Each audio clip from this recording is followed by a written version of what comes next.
Ini cerita tentang pengabdian, tentang pengorbanan yang tak berhenti sebagai pemanis lidah, tapi menjelma menjadi pelaksanaan kata-kata. Ribuan sarjana pendidikan tersebar ke berbagai pelosok, menjadi ujung tombak dari sebuah mimpi besar, mencerdaskan anak bangsa.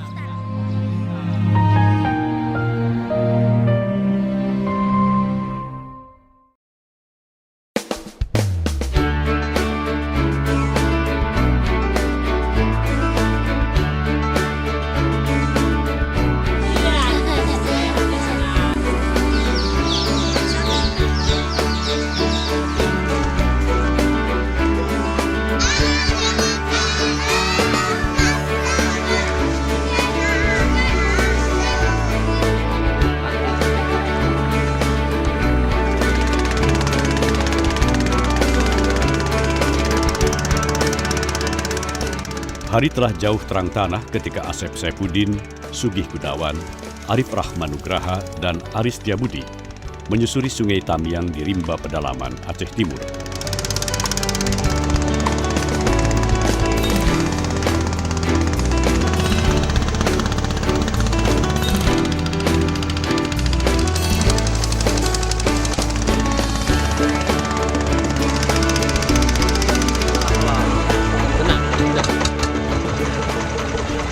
Dari segi transportasi ke sini sangat susah sekali. Harus menggunakan bot hampir 6 jam perjalanan dari pelabuhan di kota. Habis itu dari segi listrik, sinyal sangat susah di sini. Air kadang-kadang susah juga di sini musim kemarau. Yang membuat saya bangga paling bisa ikut memajukan bangsa Indonesia. Dulu mengajarnya paling di daerah perkotaan, ternyata udah masuk ke daerah pinggiran, daerah terpencil. Masih kurang dari segi pengelolaan sekolahnya pun, ya alhamdulillah bisa ikut turut serta mengembangkan sekolah, sangat bangga. Begitu juga Sarwenda Kongtesa, Christina Umboh, Andrew Kawengian, dan Hulbert Adilang. Untuk menuju sekolah di Pulau Adonara, Flores Timur, Nusa Tenggara Timur, lulusan Universitas Negeri Manado ini harus menempuh waktu yang tidak sebentar, selang-seling menggunakan perahu dan kendaraan bak terbuka.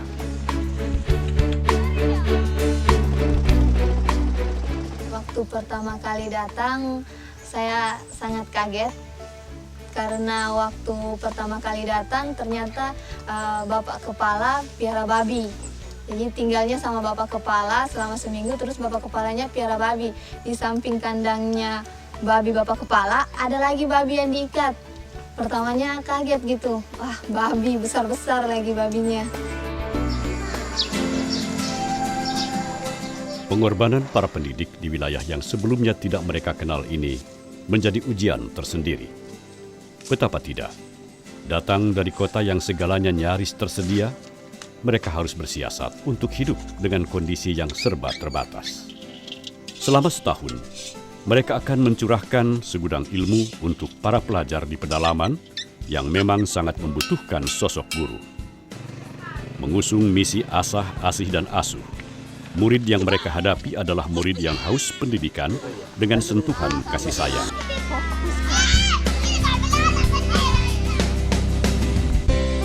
Di bawah bendera sarjana mendidik di wilayah terdepan, terluar, dan tertinggal, SM3T, program yang dicanangkan Direktorat Jenderal Pendidikan Tinggi Kementerian dan Kebudayaan, guru-guru SM3T ini adalah contoh nyata bahwa pengabdian bukanlah sekadar dongeng. Pengorbanan bukanlah isapan jempol semata.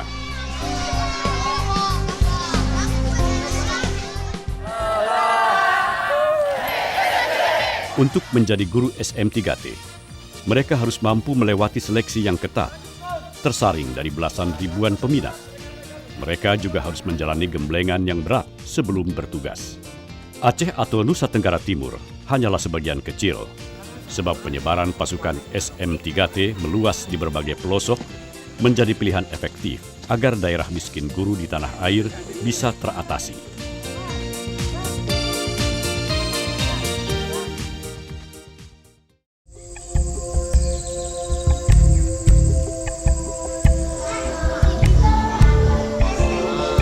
Sekitaran sekolah Bapak ngeliat banyak sampah nih ya. Apa pungutin aja sampah botol-botol. Belajar sambil bermain, bermain sambil belajar. Suasana menyenangkan begini jadi pemandangan yang lazim di Sekolah Dasar Negeri Melidi, Simpang Jernih, Aceh Timur. Untuk memahami teori pencahayaan matahari misalnya, guru SM3T memanfaatkan sejumlah barang tak terpakai untuk memancing imajinasi para murid. Pak, sini ya Pak. Nggak apa-apa.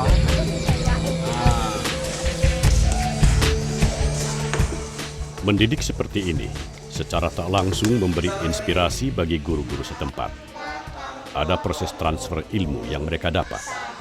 Ada penyerapan metode kreatif yang terserap. Ada kelebihannya Pak, sama seperti kami juga ada sebagian pelajaran yang masih sebagian yang kami tidak mengerti, dikasih tahu Pak kan. Pembelajarannya pakem Pak, bagus. Pembelajarannya kreatif, aktif, motivatif, dan menyenangkan Pak, bagus. Suasananya hidup di kelas, kita lihat Pak kan. Alhamdulillah Pak, bagus. Membantu, sungguh membantu. Kalau tiada dia, kami tidak mungkin tahu ilmu-ilmu yang dia bagikan kepada kami. Seperti contohnya saringan air. Gimana cara-caranya? Kami sudah mengerti tata cara membicara saringan air. Tata kerama, tata pesantun, semuanya dari Pak Guru.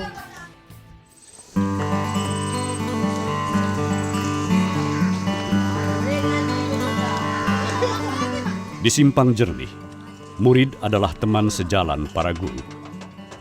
Momentum kebersamaan bahkan telah terbangun sejak pagi ketika guru dan murid bersama-sama menyeberang sungai menggunakan perahu tarik alias getek menuju sekolah. Di sini kami berbeda dengan ada yang di kota. Pertama, kami tidak ada transportasi untuk pergi kota karena jauh. Lalu tidak ada sinyal, ya. Jadi kami menghubungi orang tua harus pergi ke bukit ya, bukit sinyal.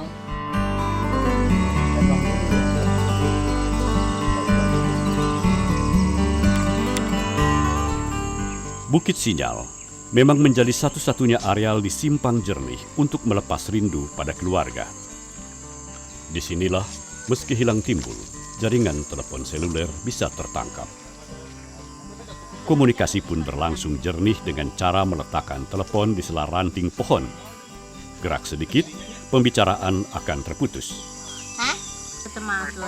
Waalaikumsalam. Ya weh, sehat weh. Alhamdulillah. Kita bisa pulang jika lebaran di dia. Kita berudak.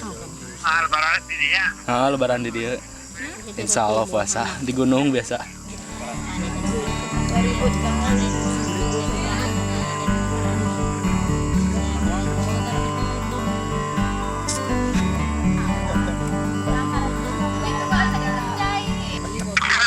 Assalamualaikum. Pulsentok. Waras mah. Waras. Ya lara apa? Biasanya gak kupingnya kebak kuno. Mungkin instruksi dari Bapak cuma sekian ya. Lokasi yang sulit sebetulnya menyimpan keadaan yang serba rumit. Sekolah yang cukup baik rupanya tak serta-merta memperlancar proses belajar mengajar, sebab persoalan paling mendesak di sebagian besar wilayah sasaran SM3T adalah tenaga pendidik yang kurang. Betapa tidak, di Simpang Jernih misalnya, dari 6 guru, 4 adalah guru SM3T dan sisanya guru lokal. Bagi kami, bangunan itu tidak penting. Bagi kami, bangunan sudah berdiri kokoh. Bagi kami, buku-buku sudah tersedia dari pemerintah. Guru yang tidak ada di sekolah ini. Sekolah ini cuma ada 2 guru dan 4 dari kami. Seperti itu. Bahkan kalau daerah terpencil ini gurunya masih minim. Jadi apabila guru yang tidak hadir, mungkin ada yang sebagian ruangan yang nggak ada, SM3T membantu gitu Pak. Dia langsung membantu. Kan sebagian apalagi Pak di SMP, seandainya kalau tidak ada guru SM3T maka sekolah SMP itu akan tutup Pak. Tutup sekolah, saya jamin tutup. Sesungguhnya, Simpang Jernih adalah wilayah yang kental dengan kisah pilu.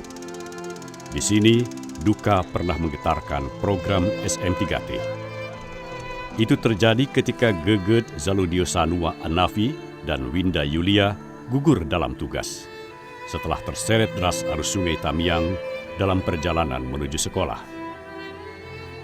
Kendati sulit memadamkan kesedihan, keluarga tetap bangga pada totalitas pengabdian Geget dan Winda. Almarhum Geget pas waktu ikut SM3T dan diterima gitu ya di SM3T. Dia pertama kali itu mengungkapkan kegembiraannya bahwa dia bisa berjihad. Dari situ mungkin ya salah satu cara bagi pemikiran dia, salah satu cara bahwa inilah pengabdian dia dalam mencerdaskan bangsa, meraih orang-orang kecil, orang-orang terbelakangnya, orang-orang yang istilahnya di pedalaman. Pedalaman. Lokasi ini memang jadi problem tersendiri bagi pendidikan di tanah air. Masalah mereka sama. Guru kurang dan murid kerap terlantar. Itulah sebabnya di Adonara, minimnya guru membuat Sarwenda harus mengajar di 2 tempat sekaligus, SD dan SMP. Selamat pagi, Ibu. Selamat pagi, teman-teman. Selamat pagi semuanya. Pagi, Ibu. Silakan duduk. Terima kasih, Ibu. 10 bulan sudah Sarwenda menjadi guru SM3T di Waikela, dusun di Adonara Tengah, pulau kecil di dataran tinggi Larantuka. Kehadiran Sarwenda selalu ditunggu murid-murid SD Katolik filial Waeberno. Tak ada jarak antara dia dan anak didik. Citra sebagai guru yang ditakuti sama sekali tak melekat. Haram bagi guru SM3T mendidik dengan cara yang penuh dengan kekerasan.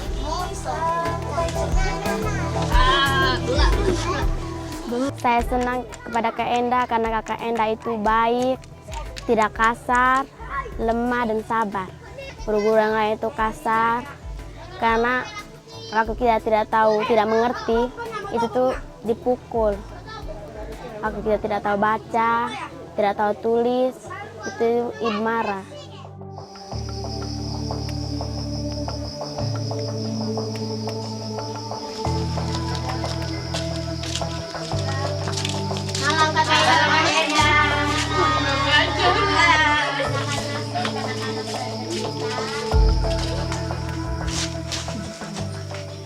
Di wilayah sasaran SM3T, predikat guru kerap kali memudar.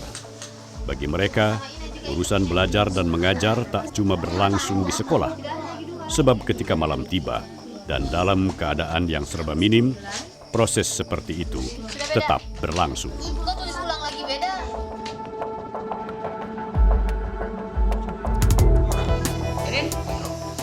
Di Simpang Jernih, pendidik SM3T juga kerap meluangkan waktu untuk mengajari murid mengaji, terlebih lagi saat tiba bulan suci.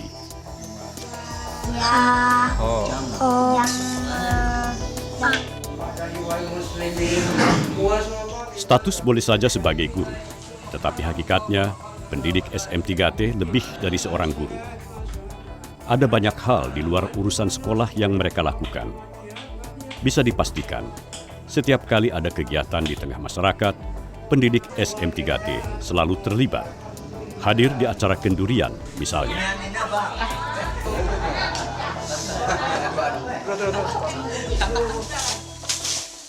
Atau kerja bakti membersihkan lingkungan.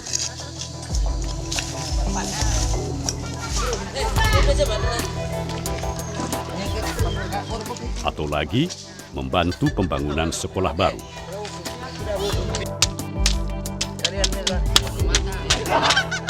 Ibu Endang sangat dibutuhkan oleh masyarakat di sini, dan Ibu Endang juga boleh dikatakan bahwa memiliki warga ataupun memiliki masyarakat yang sangat luar biasa di dusun Waikela Waimatan. Yang keterlibatan dari semua yang ada, dia selalu ikut terlibat dalam bagian-bagian tersebut.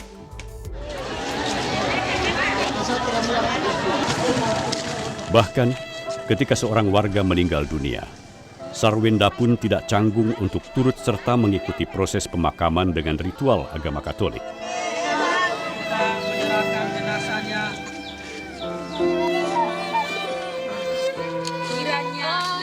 Saya menganggap bahwa penyesuaian diri itu penting.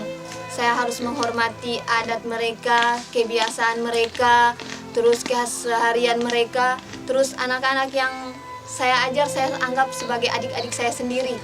Mereka yang menghibur saya.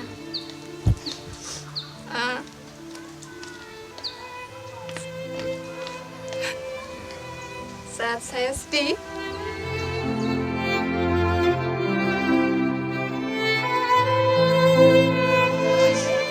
Sarwenda tak tahan. Seorang murid yang memiliki kebiasaan tak lazim mengganggu pikirannya sebelum masa tugas berakhir. ada satu anak itu yang selalu menjadi beban buat saya gitu. Terus datangnya cuma datang, duduk, bawa tas, bawa pulpen, tapi ketika buku dan pulpennya dikeluarkan dari tas, dia hanya pegang pulpen tapi tidak akan menulis. Jadi bukunya itu seharian itu kosong aja. Tinggal sebulan lagi saya akan pergi. Saya harus memberikan yang terbaik buat mereka, agar ketika saya pergi mereka bisa menjadi lebih baik lagi dari sekarang.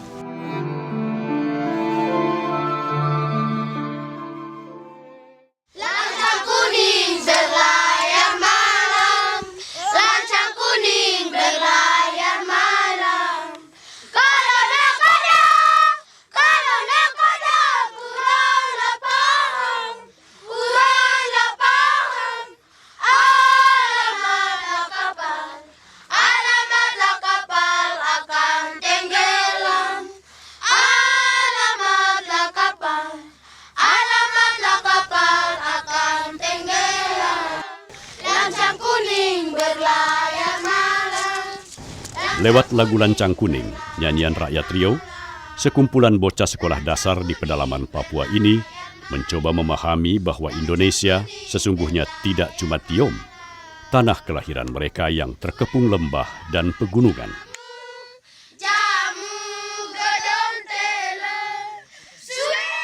Murid-murid ini belajar lagu kedaerahan dari Ipri Ningsih dan Rina Anzelina Nainggolan, dua guru alumni Universitas Negeri Medan dan Riau yang sudah hampir setahun menjadi pendidik di kawasan pegunungan tengah Papua.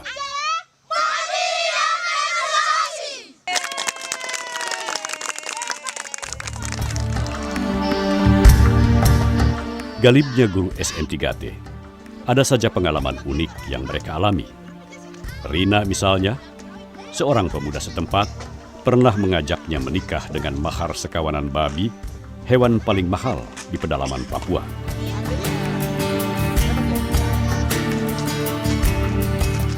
Ibu guru, kalau kau sudah datang ke sini, kau harus cari suami orang sini juga, orang Guningame juga, dia bilang begitu. Baru saya kasih jelas lagi, Bapak, saya ke sini mau mengajar bapak-bapak sama mama-mama punya anak. Saya ke sini bukan cari suami atau apa, saya bilang begitu kan. Tidak,